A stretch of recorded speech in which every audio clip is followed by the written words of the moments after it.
Chapter 6 Paper Boats. Let us read. Meena walked towards the stream near the bamboo bridge. She bent a little and put a paper boat in the water. It sailed down the stream swiftly. Meena was delighted.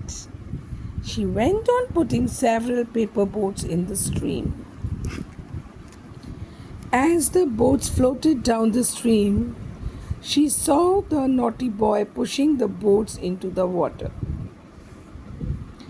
Meena stared at the boy angrily.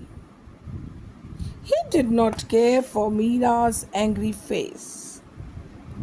She shouted, "Stop!" But the boy did not stop.